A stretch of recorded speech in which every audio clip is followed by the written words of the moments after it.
बिस्मिल्लाहिर्रहमानिर्रहीम। अम्मा बाद फ़ौज़ु बिल्लाहि मिनश्शैतानिर्रजीम। बिस्मिल्लाहिर्रहमानिर्रहीम। फ़ी क़ुलूबिहिम मरदुन फ़ज़ादहुमुल्लाहु मरदा वलहुम अज़ाबुन अलीमुम बिमा कानू यक्ज़िबून। सदक़ल्लाहु मौलाना अज़ीम। इनके दिलों में बीमारी है। फ़ी क़ुलूबिहिम मरदुन, इनके दिलों में बीमारी है, तो अल्लाह ने इनकी बीमारी और बढ़ा दी। ये मुनाफ़िकीन के लिए, और अल्लाह ने इनकी बीमारी और बढ़ा दी, और इनके लिए दर्दनाक अज़ाब है, बदला है इनके झूठ का।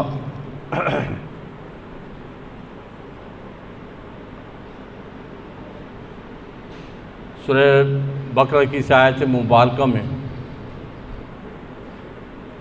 जो ख़ास ज़िक्र है वो क़ल्ब का है।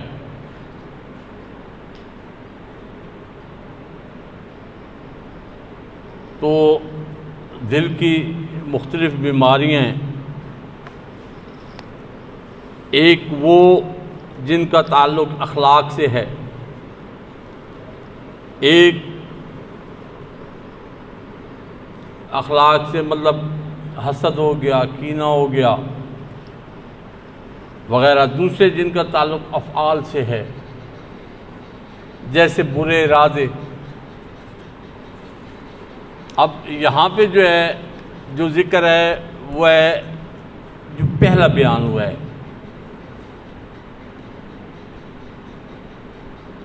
कि अखलाक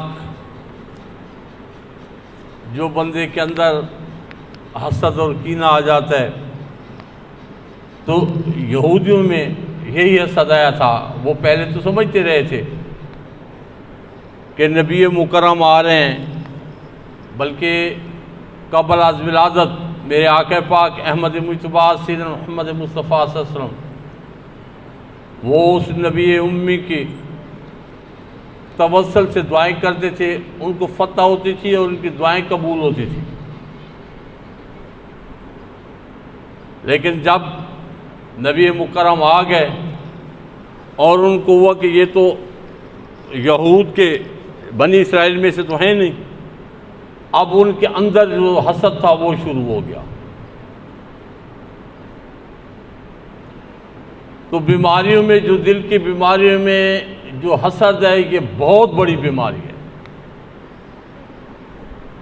आप इसका अंदाज़ा इस बात से कर लें कि एक बंदा है जिसको अपने बंदों में से रब ने चुन लिया, उसके जो अफ़आल थे, जो उसके अमाल थे, नहीं बेहतर थे। रब्बुल आलमीन ने एहसान फरमा दिया, बेहतर हो गए। जब बेहतर हो गए, अल्लाह ताला ने उसको तौफीक अता कर दी अपने और करीब होने की।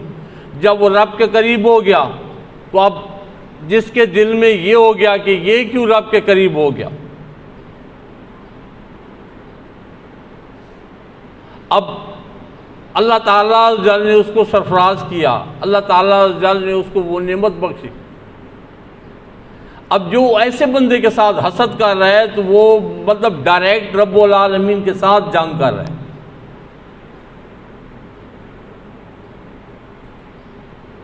वो कैसे कि अब नवाजा तो एक बंदे को रब ने है,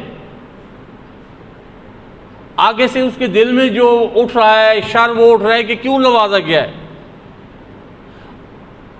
और भाई अल्लाह अज़्ज़ वजल से कोई पूछ सकता है? अल्लाह ताला अज़्ज़ वजल अगर किसी बद से बद बंदे को बख्श दे, उसे कोई पूछ, बनी इसराइल का नहीं था जिसको कौम ने गंद के ढेर के ऊपर फेंक दिया था, और कौम के हिसाब से तो वो था ऐसा, लोगों के हिसाब से तो वो ऐसे ही था, लेकिन रब्बुल आलमीन की बारगाह अक़दस में उसको मकाम था। अल्लाह ताला ने अपने नबी मुकर्रम मूसा अलैहिस्सलाम को हुक्म दिया, जो मेरे दोस्त को जाके गंदगी की ढेर से उठाओ, भी गुस्ल दो, कफन दो और उसका जनाजा पढ़ो। तो अब जो हसद कर रहा है वो डायरेक्ट रब्बुल आलमीन से जंग कर रहा है कि इसको क्यों नवाजा है।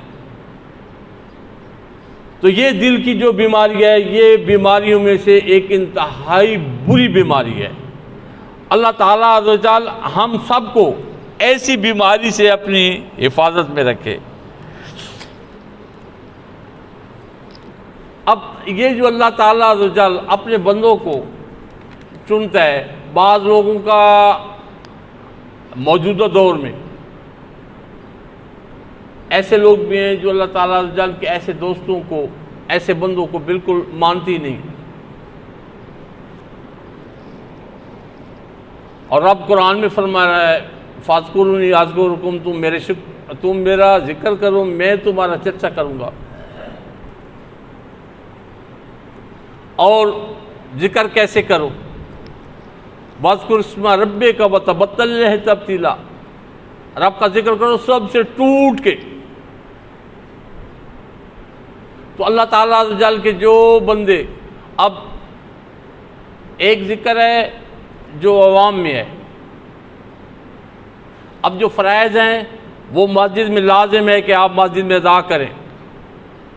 ये नहीं है कि अल्लाह ताला अज़्ज़ व जल का ख़ास बंदा कई कोने खुदरे में बैठ के उधर अदा करेगा, नहीं। जो फ़राइज़ हैं वो मस्जिद में वो लाजिम है, लेकिन नवाफिल है, क्योंकि रब्बुल आलमीन, ये हदीस कुदसी है, अल्लाह ताला अज़्ज़ व जल फरमा रहा है कि अपने बंदों में से, अब यहाँ पे कुछ ऐसे हैं जो उसमें डंडी मारते हैं कि नवाफिल के साथ कुर्बत है, तो नहीं, पूरी हदीस मुबारक इस तरह नहीं है। फ़राइज़ के बाद नवाफिल के साथ कुर्बत देता हूँ। ये नहीं है कि एक बंदा कहे कि जी तहज्जुद गुजार है, अवाबीन पढ़ रहा है, चाट पढ़ रहा है और फ़र्ज़ नमाज़ छोड़ रहा है, तो रब को तो उसके नफलों की ज़रूरत ही नहीं है। तो हदीस कुदसी क्या है? फ़राइज़ के बाद जब एक बंदे को अल्लाह ताला, क्योंकि ये जितनी भी इबादत हैं ये तौफीक के इलाही से होती हैं, सेल्फ क्रिएटेड नहीं है कि कोई बंदा कहे कि मैं खुद जो है ना ये कर रहा हूँ और ये मेरा अपना कमाल है। जो ऐसे कहे वो तो मुतकब्बिर है, वो तो रिया कर रहा है, वो तो झूठा है, वो तो लोगों को दिखावे के लिए कर रहा है ऐसा। और अल्लाह ताला अज़्ज़ व जल ने फरमा दिया है कि जो ऐसी बात करेगा कल मैदान हशर में उसके मुंह के ऊपर मार दूंगा। और ये भी है कि उससे फिर जिन लोगों के लिए उसने इबादत की है, फिर कहूँगा जाओ इसका बदला उनसे लो। तो इस हदीस मुबारका के आगे जो है, फ़राइज़ के बाद नवाफिल के साथ कुर्बत देता हूँ, और जब कुर्बत देता हूँ तो फिर क्या करता हूँ? फिर उसकी बसारत बनता हूँ, फिर उसकी समात बनता हूँ, उसके हाथ बनता हूँ, उसके पाँव बनता हूँ। ये तमसीलन है। अब क्या है, जब रब्बुल आलमीन फरमा रहा है कि उसकी बसारत बनता हूँ, तो उसके लिए फिर जब बसारत वो बन रहा है तो उसके लिए फिर ज़मान व मकान की कौन सी कैद है? वो तो यहाँ से बैठ के हज़ारों मील दूर देख सकता है, क्योंकि रब जो फरमा रहा है उसकी बसारत, मैं उसकी बसारत बनता हूँ और उसकी समात बनता हूँ, उसकी समात बनता हूँ। मतलब ये है कि जो वो सुनेगा, अब उसकी समात अल्लाह ताला से, मैं उसकी समात बन रहा हूँ, मैं उसको सुना रहा हूँ। हज़ारों मील दूर की बात उसको मैं उसी जगह पे सुना रहा हूँ जहाँ पे वो बैठा है मेरा बंदा। और उसके हाथ और पाँव बनता हूँ। ये तमाम के तमाम इनामात उसके लिए हैं जिसको अल्लाह ताला जल अपनी दोस्ती से सरफराज फरमाता है। लेकिन शर्त क्या है? शर्त वही है कि फ़राइज़ के बाद, और फिर अल्लाह ताला जल अपने, जिनको रब ने फरमा दिया ना, फ़ाज़कुरूनी अज़कुरुकुम, तुम मेरा जिक्र करो, जिन्होंने रब का जिक्र किया है 1000 साल पहले, 1400 साल पहले, अल्लाह ताला जल ने उनका चर्चा अब तक कर रहा है रब्बुल आलमीन, और क़यामत तक उनके चर्चे होते रहेंगे। कोई उनका नाम मिटाने वाला, अब बहुत सारे हैं, अभी भी मौजूद में भी कोई ऐसे बदबख्त हैं जो अल्लाह ताला जल के ऐसे दोस्तों का नाम को चाहते हैं कि मिट जाएं, लेकिन जिसके नाम को रब ने रोशन रखना है, बंदे उनकी क्या हैसियत है या मखलूक में किसकी क्या हैसियत है उसका नाम मिटा सके। सैयद अली हिजवेरी हो गए, 1000 साल हो गए, 1000 साल हो गए। सैयद शेख अब्दुल कादिर जिलानी रजी अल्लाह तआला हो गए 950 साल हो गए। सैयद मुइनुद्दीन चिश्ती अजमेरी हो गए 900 साल हो गए। गौस बहुद्दीन ज़िक्र मुल्तानी हो गए, ये 850 साल हो गए इनको। फरीदुद्दीन मसूद गंज शकर हो गए, इनको भी 850 साल हो गए। ये 8-9 सदियाँ 10 सदियाँ हो गए, इनके नाम जिंदा और ताबिंदा है। आज भी इनके नाम लिया जाता है तो अदब से लिया जाता है। क्यों लिया जाता है? फ़कत इसलिए लिया जाता है कि उन्होंने अपने रब को याद किया, अपने रब का जिक्र किया और ऐसे जिक्र किया, वज़्कुर इस्म रब्बिक वतबत्तल तब्तीला, टूट के रब का जिक्र किया। जब रब का जिक्र टूट के किया तो अल्लाह ताला अज़्ज़ा ने उनका नाम अमर कर दिया और उनका नाम क़यामत तक ऐसे ही रोशन रहेगा। जो चाहे जितना चाहे कोशिश करता रहे कोई बदबख्त कि इनके नाम को मैं मिटा दूं या इनके नाम को ख़त्म कर दूं, कोई भी नहीं कर सकता।